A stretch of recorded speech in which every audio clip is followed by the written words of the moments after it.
work.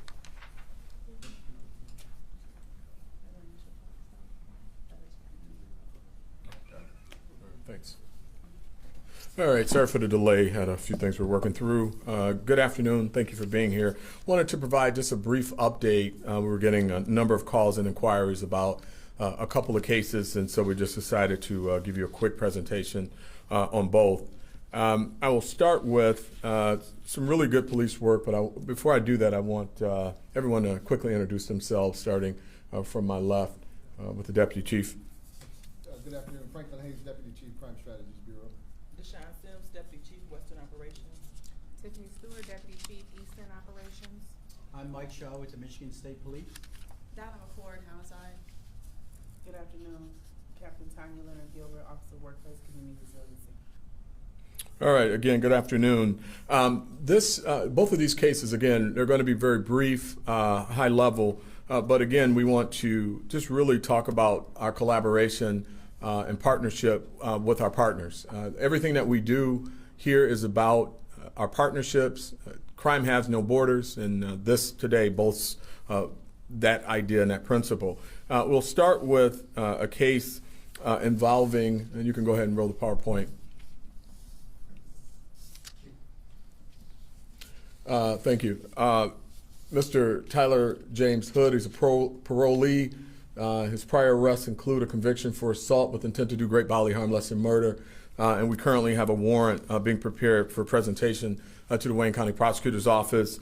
On Saturday, February 25th, our officers encountered this gentleman driving through northwest side of Detroit on Chatham Street with his lights off.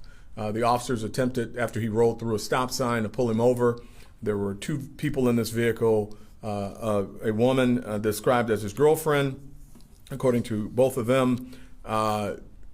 When they attempted to pull him over, he jumped out of the vehicle, fired shots at the officers, and fled on foot.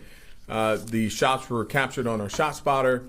Evidence was recovered, and we were able to identify not only who he was, but also where he lived, as well as the identity of the other occupant.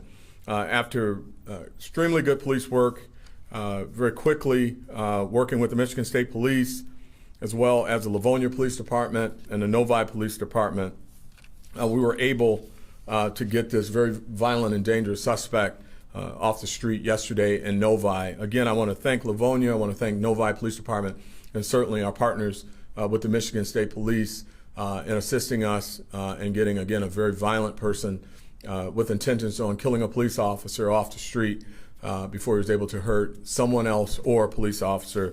No officers were hurt. We were able to execute our warrant yesterday in Novi with their assistance and take them into custody without incident.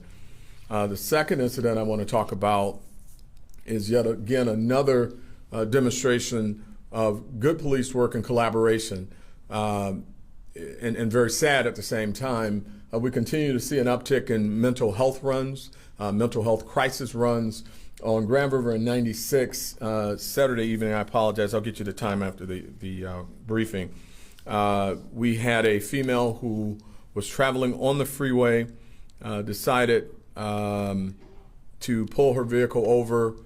She exited her vehicle on the freeway, disrobed, and had a machete in her hand, and attempted at that point to, it appears, to point the machete at passerbys, and we can roll the video at this point. The officers, with the assistance, once again, of the Michigan State Police, who shut down the freeway for us, created a safe environment for her to go through her episode. The officers, as you will see here momentarily, we did have to blur her because she is, in fact, disrobed. As you can see, the traffic has stopped. She's standing there, and as you can see, she has a machete that she drops.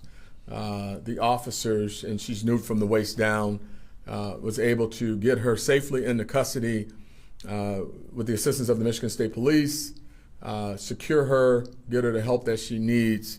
And at that time, she was taken to Henry Ford Hospital for treatment and evaluation. And it's a really just a combination of collaboration, good police work, and getting this citizen the help that she needs. So again, I wanted to just brief those two incidents out because we're getting a number of inquiries about them. And both ended well, collaboration and good police work. And with that, I'll take any questions. Very good. Oh, wait a minute. Chief, regarding the first incident, what does that say about an individual that's willing to fire shots kind of into the darkness at police officers? Why the importance to get him into custody?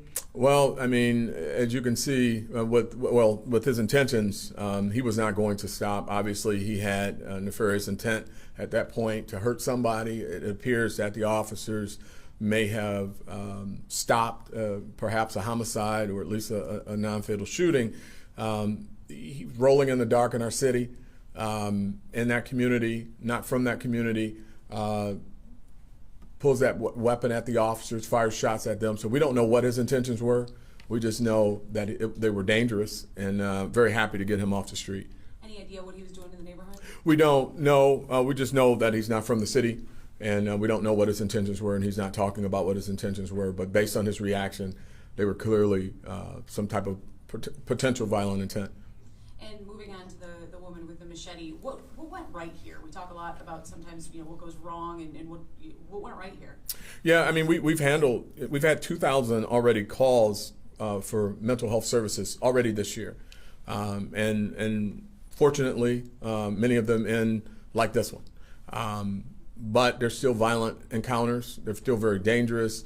Obviously, she's in some form of episode. We don't know what led to it, but what went right is the officers used their training. Our CIT, our mental health co-response, used their training, and this ended, the way that we want them to end. But the reality of it is, we're police, we're not mental health professionals, and we certainly want folks like this to get the help that they need so that the frequency of these encounters are lessened, and we don't have to do this. I would much rather have the officers doing other type of work, but our community calls for this. She's in crisis, did not ask for this condition, and we're duty bound to assist her in any way we can. And in this regard, or with this incident, it ended peacefully the way that we want them all to. And any idea on her backstory? What was she diagnosed with the condition? No, I don't have that. And because of HIPAA, there's certain things that we're not privy to. But clearly, this is a mental, episode where she's in crisis. I mean, we can speculate what it is, but as you can imagine, in the middle of the day to park your car on the freeway and then get out of that car. I mean, thank goodness she wasn't hit, and then to disrobe, and then fortunately, the community, and we need to thank the community, had the wherewithal to slow down and stop even before the police arrival, or she could have been hit. And so it ended peacefully, but we need to make sure that she gets the help that she needs. All right, thank you, sir. All right. Thank you, everybody.